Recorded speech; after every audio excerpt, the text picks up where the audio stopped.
Assalamualaikum warahmatullahi wabarakatuh. Selamat pagi anak-anak Indonesia dimanapun kalian berada. Jumpa lagi bersama Bapak Yosi. Bapak doakan semoga anak-anak Indonesia dimanapun kalian berada selalu dalam keadaan sehat walafiat. Dalam video pembelajaran hari ini, Bapak akan menyampaikan materi muatan pelajaran Bahasa Indonesia, Ilmu Pengetahuan Sosial, dan Ilmu Pengetahuan Alam kelas 6, tema 1, subtema 2, pembelajaran yang pertama. Tujuan pembelajaran yang ingin diharapkan adalah 1. Setelah mendengarkan teks laporan yang dibacakan, siswa mampu menemukan ide pokok dengan bantuan diagram. 2. Setelah menemukan ide pokok dari teks yang dibacakan, siswa mampu mengembangkan ide pokok dengan menggunakan bahasanya sendiri secara rinci. 3. Setelah membaca teks, siswa mampu mengklarifikasi hewan berdasarkan cara perkembangbiakannya secara ovipar dan vivipar serta manfaatnya. 4. Setelah berdiskusi, siswa mampu melaporkan hewan berdasarkan cara perkembangbiakan secara ovipar dan vivipar melalui tabel dan manfaatnya dengan benar. 5. Setelah membaca teks tentang ASEAN, siswa mampu menyebutkan kehidupan ekonomi dari dua negara terkait kondisi geografisnya dengan benar. 6. Setelah berdiskusi, siswa mampu menuliskan laporan tentang perbedaan kehidupan ekonomi dari dua negara terkait kondisi geografisnya dengan benar melalui diagram Venn.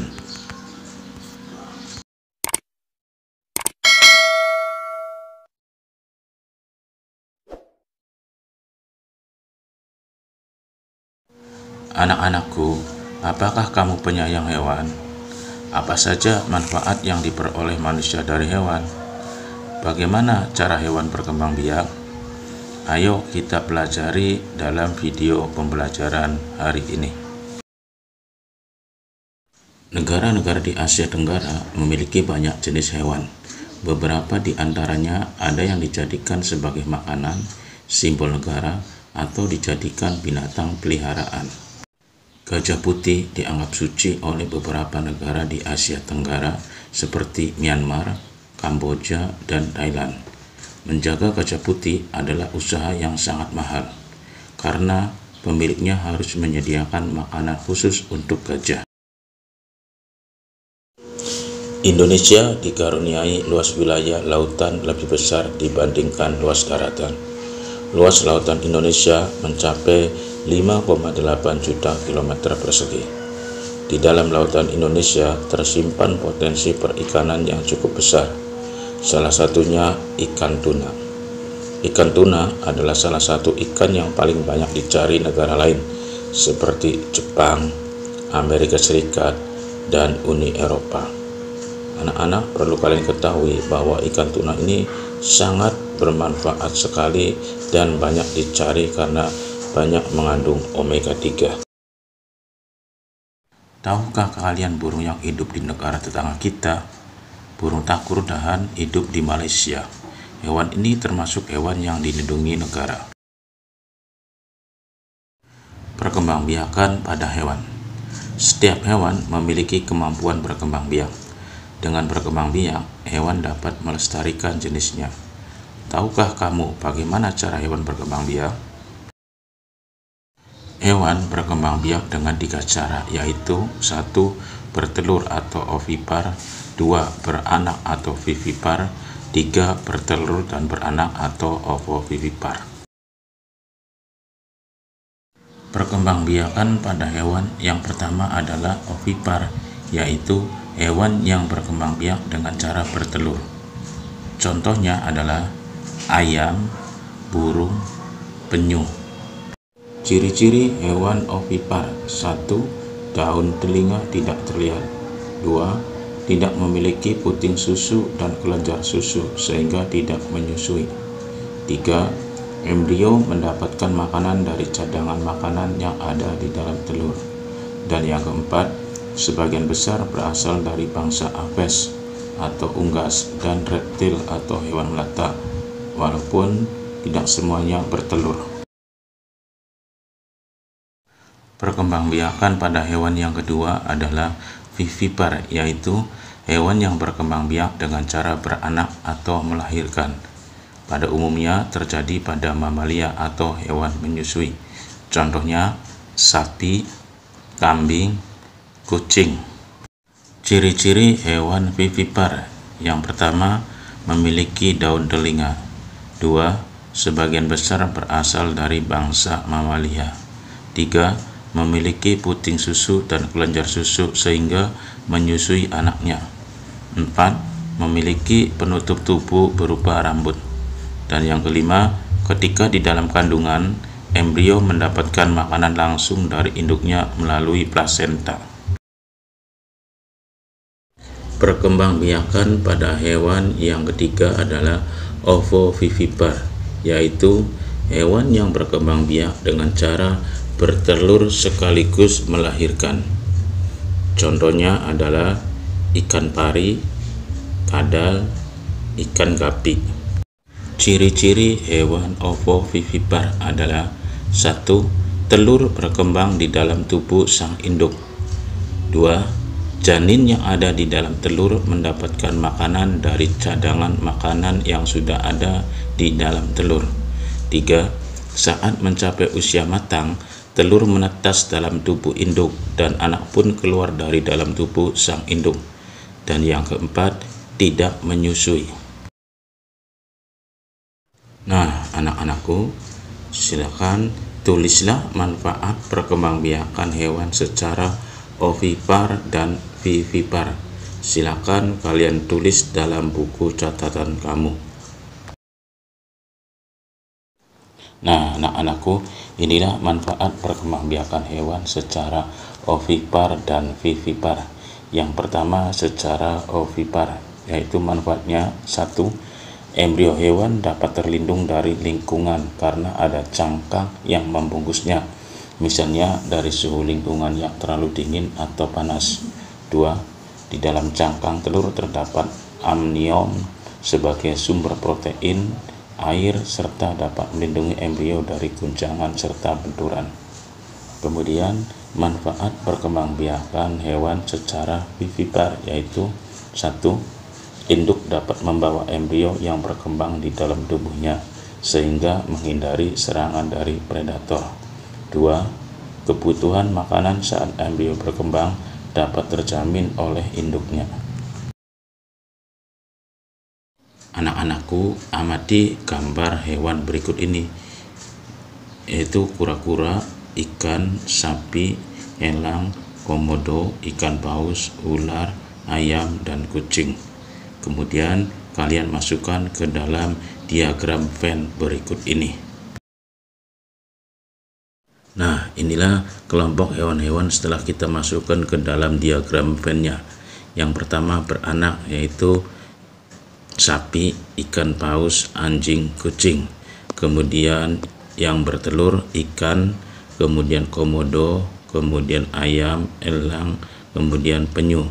Sedangkan yang beranak dan bertelur adalah ular. Anak-anakku, kondisi geografis di Asia Tenggara membantu penduduknya memanfaatkan hewan dalam kehidupan sehari-hari. Ikan banyak dijual dan dikonsumsi. Hewan ternak banyak yang dijual di dalam negeri, bahkan sampai ada yang mengekspornya. Potensi ekonomi negara-negara anggota ASEAN.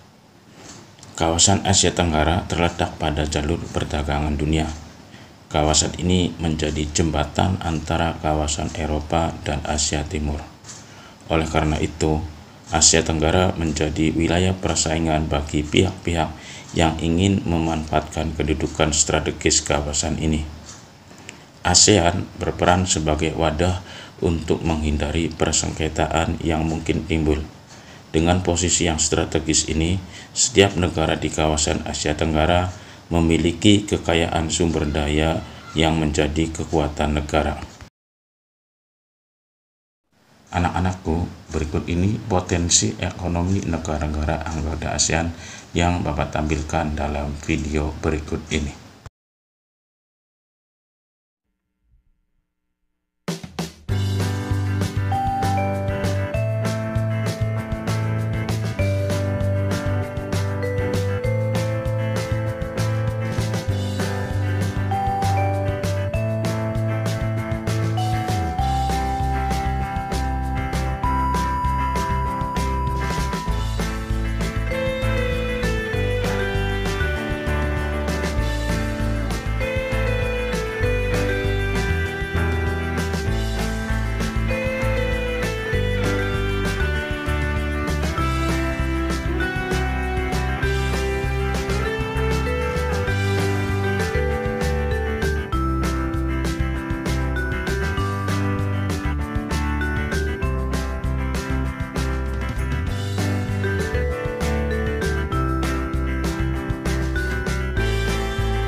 Nah, anak-anak, demikianlah video pembelajaran hari ini dari Bapak.